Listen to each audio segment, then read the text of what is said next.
Mom said, "We're doing Thanksgiving with just the well-behaved kids. Yours can skip this year." My daughter started crying. I texted back, "Understood. I'll cancel my card for the event." They kept laughing, sending selfies at the table, totally unaware of what was about to happen next. "We're doing Thanksgiving with just the well-behaved kids this year. Yours can skip." My mother's text arrived at 4:37 p.m. on Tuesday, November 21st, 2023, 2 days before Thanksgiving, while I was making dinner in my small apartment in Schaumburg, Illinois. Spaghetti because it was cheap and my daughter Emma loved it, and because after paying everyone else's bills, I had $340 left for groceries until my next paycheck on Friday. The smiley face emoji sat at the end of the sentence like a knife wrapped in gift paper, like casual cruelty dressed up as reasonable boundaries, like my mother thought excluding a 7-year-old child from a family holiday was the kind of thing you could soften with a yellow cartoon face. Emma saw it over my shoulder. She'd been standing on her step stool helping me stir the sauce, wearing her favorite purple shirt with a unicorn on it, the one that was getting too small but I hadn't had money to replace yet. "Grandma doesn't want me at Thanksgiving?" Her voice cracked on the last word, went high and thin the way it does when she's trying not to cry but knows she's about to, when she's 7 years old and still learning that sometimes people who are supposed to love you decide you're not worth the effort. I pulled her close, my hands shaking, tomato sauce dripping from the spoon onto the linoleum floor I'd been meaning to replace for 2 years. "It's okay, baby. We'll have our own Thanksgiving, just you and me. It'll be better." But she was already crying, those big gulping sobs that come from somewhere deeper than disappointment, from the place where children store the understanding that they're different, and that difference makes them less wanted. I'm Rachel Morrison, 34 years old, single mother since Emma's father decided fatherhood wasn't for him when she was 6 months old, and I was still figuring out how to function on 3 hours of sleep. Administrative assistant at a dental office making $42,000 a year before taxes, which sounds like enough until you start subtracting rent, $1,450 for 2 bedrooms in a decent school district. Childcare, $800 even with the subsidized program. Utilities, food, Emma's therapy appointments, $90 copay twice a month for the ADHD specialist, her medications, $65 monthly even with insurance, and the endless stream of family obligations that had somehow become my responsibility to fund. The family disappointment,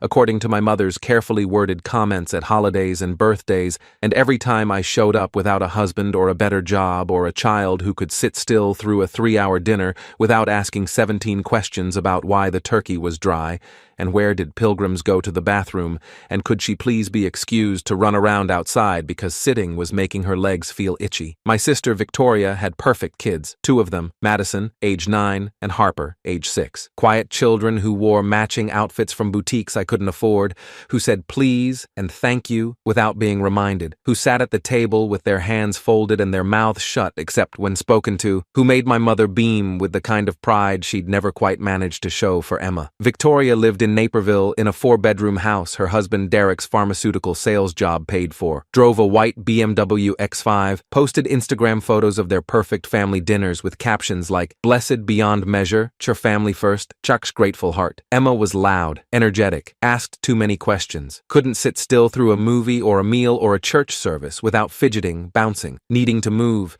because her brain was wired differently and sitting still felt like being trapped. At 6, she'd been diagnosed with ADHD, combined presentation, the doctor had said, which meant both the hyperactivity and the attention problems, which meant medication and therapy and a 504 plan at school and endless patience that I'd learned to have but my family had decided wasn't worth developing. Mom called her exhausting. Victoria called her a handful. At last Christmas, my mother had actually said to my face in front of Emma, "Some children just aren't raised with proper discipline. Like Emma's neurodevelopmental disorder was a personal failing I could have corrected with stricter bedtimes and fewer participation trophies." I texted back with hands that were shaking so hard I had to retype twice. "Understood. I'll cancel my card for the event." 3 dots appeared immediately, bouncing on the screen like my mother was typing something, probably a clarification or a justification or maybe even an apology, but then they disappeared. Nothing. Radio silence. She'd read my message and decided it didn't require a response, that excluding my daughter from Thanksgiving was so obviously reasonable that my cryptic reply about canceling a card wasn't worth addressing. An hour later, the photos started flooding in. The family group chat, Morrison family, that I'd muted months ago, but still checked compulsively like picking at a scab. Victoria at the table of the vacation rental in Lake Geneva, Wisconsin, the one they'd booked for the long weekend, the one with the view of the lake and the gourmet kitchen and the stone fireplace. The table was set with fall decorations, gourds and those artificial leaves that look more perfect than real ones, fancy place settings, a massive turkey that must have cost $80 at Whole Foods. Mom was in the photo too, beaming, her arm around Victoria, both of them holding wine glasses. The caption, "So peaceful without the chaos. Thanksgiving, family, blessed." Another photo came through 3 minutes later, the whole family around the table, Victoria and Derek and their perfect children, my mother, Victoria's in-laws who'd apparently been invited to fill the seats Emma and I would have occupied. Everyone smiling, everyone dressed in coordinating fall colors like they'd planned it, like this was a photo shoot instead of a family dinner. The caption made my stomach turn, grateful for well-behaved blessings. Some years you just need peace, family time, gratitude, no children left behind. The hashtag was particularly cruel. A joke about leaving children behind while literally leaving my child behind. Emma saw them. She'd grabbed my phone to play a game while I finished cooking, and she'd opened the messages before I could stop her, and she started sobbing, not the gentle tears from earlier, but deep, wrenching sobs that shook her whole small body. "Why don't they want me, Mommy? What did I do wrong? I can be good, I promise. I can sit still, I can be quiet." And I held her on the kitchen floor with tomato sauce burning on the stove and my own tears mixing with hers. Because how do you explain to a 7-year-old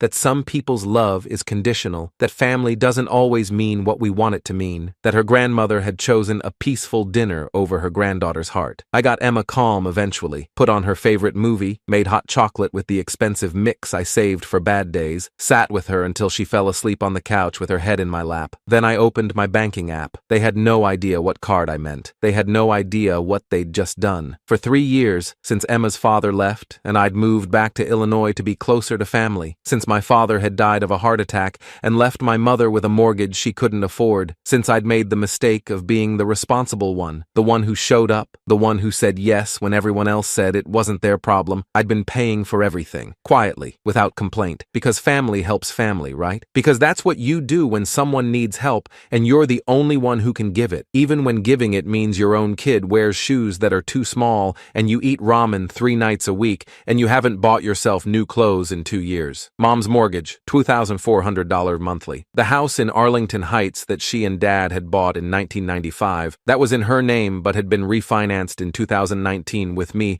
as a co-borrower because her credit had tanked after Dad's medical bills and she couldn't qualify a loan. I'd been making the payments directly from my account for 36 months. Total, $86,400. Victoria's car lease, $680 monthly. The white BMW X5 she drove to her perfect playgroups and her perfect grocery store. I'd co-signed 18 months ago when her credit score had mysteriously dropped. Something about late payments on credit cards, something about Derek's business expenses that I'd never gotten a straight answer about. Total, $12,240. Family cell phone plan, $340 monthly for all 5 lines. Mom's phone, Victoria's phone, Derek's phone, even Victoria's kids' phones, because everyone needs to stay connected. And somehow I was the one who'd ended up as the account holder. 3 years, $12,240. Mom's supplemental health insurance, $290 monthly because Medicare didn't cover everything and she needed her medications and her doctor's appointments. 2 years of payments, $6,960, and the vacation rental they were sitting in right now, the one on the lake with the gourmet kitchen and the perfect view, the one they were using to celebrate a Thanksgiving my daughter wasn't invited to. $3,200 for the 4-day weekend, charged to my credit card 3 weeks ago when Victoria had called and said, "Mom really needs this, Rachel. It's been such a hard year for her. Can you help us out just this once?" Except it was never just once. It was always one more thing, one more charge, one more payment that I made because saying no meant being selfish, meant being the bad daughter, meant letting the family down. Total. I'd paid in 3 years, $121,040 on a salary of $42,000 a year before taxes. I'd done the math once, late at night when Emma was asleep, and I was staring at my bank balance trying to figure out how to afford her birthday party, and I'd realized I'd given my family more than twice my annual take-home pay. I'd been living on credit cards and hope and the occasional overtime shift, telling myself it was temporary, that they'd get back on their feet, that family was worth the sacrifice. Except when it came to my daughter. When it came to Emma, family meant exclusion. Family meant well-behaved kids only. Family meant posting photos designed to hurt, captioned with hashtags meant to mock. I opened my laptop, started clicking through accounts. Each action was deliberate, calm, the kind of calm that comes after crying yourself empty and realizing you're done. Not angry, not emotional, just finished. First, the mortgage account. I'd been making payments directly from my checking account via automatic transfer. I logged into the mortgage company's website, removed the automatic payment, removed my account information entirely, sent a formal letter through their online system. I am no longer authorized to make payments on this account. Please direct all future correspondence to the primary borrower, Linda Morrison. The next payment was due in 6 days on November 28th. They'd have a 15-day grace period before late fees kicked in. Second, Victoria's car lease. I called the leasing company, Capital Auto Leasing, and after 20 minutes of hold music and explaining the situation to 3 different representatives, I finally reached someone who could help. I need to terminate my co-signature on account number 847-2940-3317. I was told when I co-signed that it would be for 6 months, while the primary lessee improved her credit. It's been 18 months. I'm formally requesting removal as co-signer. The representative was sympathetic. She'd heard versions of this story before. We'll process the removal,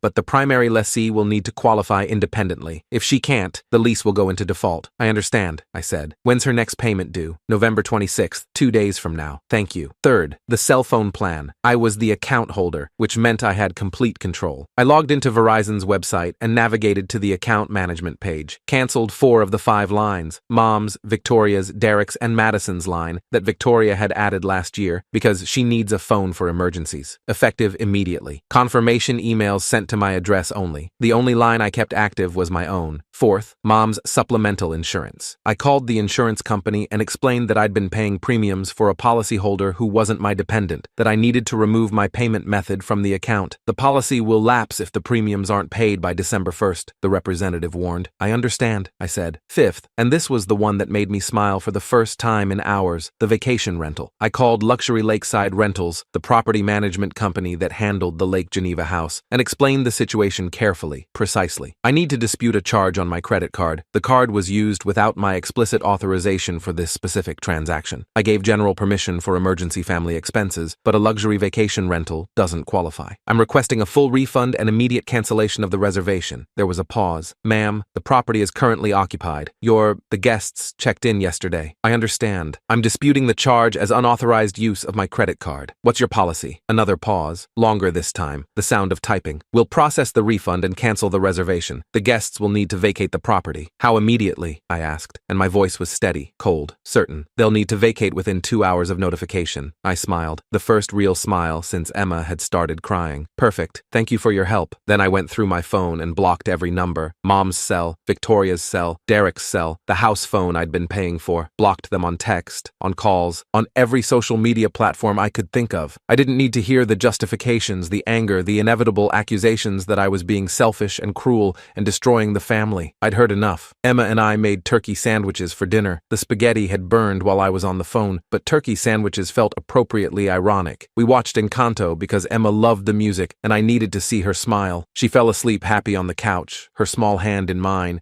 and I covered her with the blanket my grandmother had made before she died, the only family heirloom I'd managed to keep. I slept like a baby that night, deep, dreamless sleep, the kind I hadn't had in 3 years. Friday morning, Black Friday ironically, my email exploded. 47 unread messages, all from the same sender, Morrison and Associates, attorneys at law. The subject line, financial abandonment and breach of verbal contract. I opened it with coffee in hand, Emma still sleeping in her room, morning light coming through the window of our small apartment that I could actually afford, now that I wasn't supporting 4 other adults. The letter was formal, threatening, full of legal language clearly designed to intimidate. My mother had retained an attorney, probably paid for with money she didn't have, or more likely money Victoria had fronted, to sue me for financial abandonment and breach of verbal contract. They claimed I'd made verbal promises to continue financial support, that I'd created reasonable expectations of ongoing assistance, that my sudden withdrawal of funds constituted actionable harm. They were demanding I resume all payments immediately and compensate them for damages, the mortgage late fees, Victoria's car repossession costs, the cell phone reconnection fees, the cost of the canceled vacation rental. I called my attorney, David Chen. We'd gone to high school together. He'd been in marching band. I'd been in choir. We'd reconnected on Facebook 3 years ago and had gotten coffee a few times when our schedules aligned. He did family law now, had his own small practice in Palatine. David, I said when he answered, my voice steadier than I expected. I need help. My family is was threatening to sue me. For what? He sounded genuinely confused. Financial abandonment. They're saying I made verbal promises to keep paying their bills forever,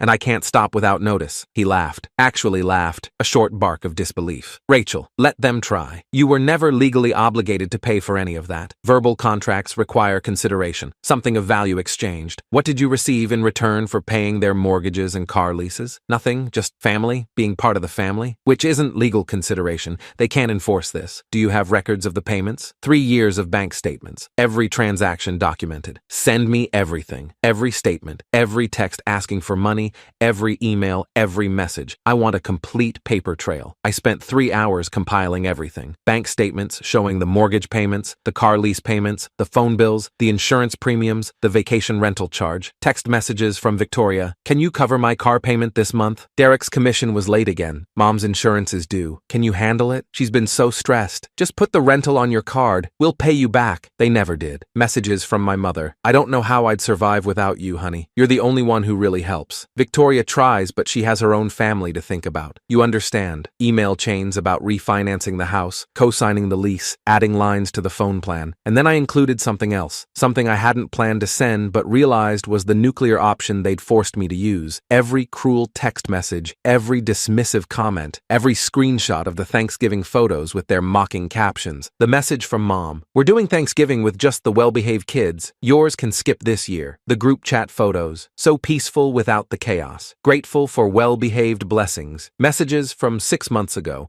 when Emma had had a meltdown at a family dinner. Can't you control your child, Rachel? This is exactly why we can't take you anywhere nice. Messages from last Christmas. Emma needs more discipline. Some children are just too much work. And the final piece, the one I'd sent to my mother a year ago, and she'd never acknowledged. Emma's ADHD diagnosis from Dr. Patricia Sullivan, developmental pediatrician, dated November 2022. The comprehensive evaluation showing Emma's struggles weren't behavioral problems or bad parenting, but a neurological condition requiring understanding, accommodation, and support. I'd sent it to my mother with a long message explaining what it meant, asking for patience, hoping for compassion. She'd read it, the red receipt confirmed, and never responded. And 11 months later, she'd called Emma badly behaved and excluded her from Thanksgiving. I sent everything to David at 2:47 p.m. At 6:15 p.m., he called me back. Rachel, I've drafted a response to their attorney. I'm sending it now. You should know. This is going to end the relationship with your family. Permanently. I know, I said. That's the point. His response letter was 17 pages. I read it twice, marveling at the cold precision of legal language wielded by someone who actually gave a damn. The first section methodically destroyed their claim. No legal obligation, no enforceable verbal contract, voluntary gifts that could be stopped at any time for any reason. The second section detailed exactly what I'd paid over 3 years, $121,140 in total, itemized by category, with bank statements attached as exhibits. The third section was where David went for blood. My client provided substantial financial support to your clients over a 3-year period, totaling $121,040. This support was voluntary and without any expectation of repayment or continued obligation. Your client's claim of abandonment is contradicted by their own treatment of my client's 7-year-old daughter, Emma Morrison, who has documented ADHD. See attached medical records from Dr. Patricia Sullivan, dated November 14, 2022. Despite being made aware of Emma's diagnosis, records show my client sent detailed medical documentation to Mrs. E. Linda Morrison on November 20, 2022, via email with read receipt confirmed. Your clients continued to characterize the child as badly behaved, exhausting, and a source of chaos. Most recently, your clients excluded Emma from a family Thanksgiving celebration, citing a need for well-behaved kids only. See attached text messages. They then posted photographs of this celebration to social media with captions explicitly mocking the child's exclusion. See attached screenshots. This constitutes emotional distress and disability discrimination against a minor child. Illinois law prohibits discrimination based on disability status, including in familial relationships where such discrimination causes measurable harm. We are prepared to pursue a counterclaim for emotional distress damages on behalf of Emma Morrison, minor child, reimbursement of all financial contributions made under false pretenses of family inclusion, $121,040, punitive damages for disability discrimination against a minor, legal fees and court costs. Furthermore, we are prepared to make these claims a matter of public record. All text messages, social media posts, and documentation of your client's treatment of a disabled child will be submitted as court exhibits, accessible to media and public scrutiny. We will also notify relevant disability advocacy organizations and media outlets covering family discrimination cases. My client seeks no further contact with your clients. If your clients drop this frivolous lawsuit immediately and agree in writing to make no further contact with my client or her minor daughter, we will refrain from pursuing the counterclaim. If your clients proceed with litigation, we will pursue every available remedy to the fullest extent of the law and ensure their treatment of a disabled child becomes a matter of comprehensive public record. You have 48 hours to confirm in writing that this matter is closed. After that time, we proceed to filing. David's letter ended with a sentence that I read 3 times, each time feeling something like vindication settle in my chest. Consider your client's claimed family obligations satisfied, permanently. The response came in 4 hours. A terse email from Morrison & Associates. Our clients have elected to withdraw their claim. Please consider this matter closed. No apology, no acknowledgement, just retreat. That Saturday, my mother showed up at my door. I watched her through the peephole. Alone, no Victoria, no lawyer, just her standing on my doorstep in her coat that I recognized because I'd helped her buy it 2 years ago at Macy's during a sale. She knocked 3 times, waited, knocked again. Rachel, I know you're home. Please, can we talk? I opened the door but stood in the frame, blocking entry. No, Rachel, please. I made a mistake. You made a choice, a deliberate choice, after you knew about Emma's diagnosis. Her face went white, the color draining like I'd slapped her. I forgot about. You didn't forget. I sent you a 16-page medical evaluation. You read it. You had the read receipt turned on, so I know you read it on November 20th, 2022 at 3:42 p.m. And for a year after that, you kept calling Emma badly behaved. You kept excluding her. You kept making comments about my parenting. You knew she had ADHD and you called her badly behaved anyway. I didn't understand what it meant. Then you should have asked. You should have called. You should have done literally anything other than exclude your granddaughter from Thanksgiving and post photos mocking her disability on social media. Tears filled her eyes, which might have moved me 3 years ago, might have made me back down and apologize and resume payments and swallow my anger like I'd swallowed everything else. Let me fix this, please. Let me apologize to Emma. Let me make this right. You can't. Emma needs her grandmother. Emma needs people who don't mock her disability in group texts. Emma needs people who love her even when she's loud and energetic and asks too many questions. Emma needs family who show up for her, not family she has to be perfect for. You're not that person. Victoria's not that person. I've spent 3 years and $121,000 hoping you could be, and you've shown me exactly who you are. She froze, her face going from pale to red. How did you? The attorney, he said. My attorney found everything, every message, every laugh, every cruel joke about my problem child and my exhausting daughter, and how peaceful Thanksgiving was without the chaos. Every screenshot of Emma's diagnosis that you read and ignored, all of it's documented now. All of it's ready to become public record if you ever contact us again. She stood there shaking, her hands clutching her purse like it was the only solid thing left. The mortgage is 3 months behind, she whispered, and it sounded like a plea, like she thought this information would move me. Victoria's car got repossessed. Our phones don't work. We had to leave the rental.